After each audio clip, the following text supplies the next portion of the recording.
Pemirsa, seorang laki-laki Parubaya di Tuban, Jawa Timur ditemukan tewas membusuk di atas kasur kamar rumahnya. Korban yang sehari-hari tinggal sendiri diduga tewas akibat overdosis dari minuman keras jenis arak.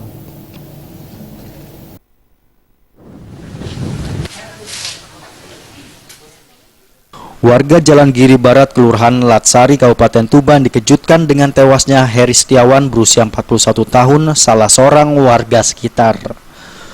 Laki-laki pengangguran ini ditemukan warga telah tewas membusuk dengan posisi terlentang di atas kasur kamar rumahnya. Melihat kondisinya, Heri diperkirakan telah tewas sejak 3 hari lalu.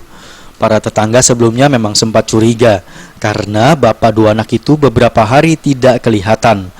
Terlebih tetangga samping dan belakang terganggu dengan bau busuk seperti bangkai.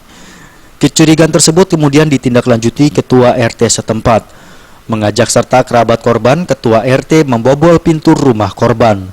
Setelah itu diketahui korban telah tewas membusuk di kamar. Temuan ini kemudian dilaporkan ke kepolisian. Kemudian saya pagi menghubungi saudara iparnya yang di Bonsari. Kemudian saya suruh melompat pagar untuk masuk melihat keadaan di rumah. Ternyata korban sudah meninggal. Ya kira tidak tahu berapa hari itu sudah bau, pokoknya sudah bau. Polisi belum berani menyimpulkan penyebab utama kematian korban. Namun muncul dugaan korban tewas akibat overdosis. Karena di sekitar lokasi tercium bau menyengat minuman keras jenis arak. Kira-kira penyebabnya apa itu, Dan? Penyebabnya belum tahu. Terus? Ya, tahu-tahu ada lapor katanya orang MD sudah perkirakan 3 hari.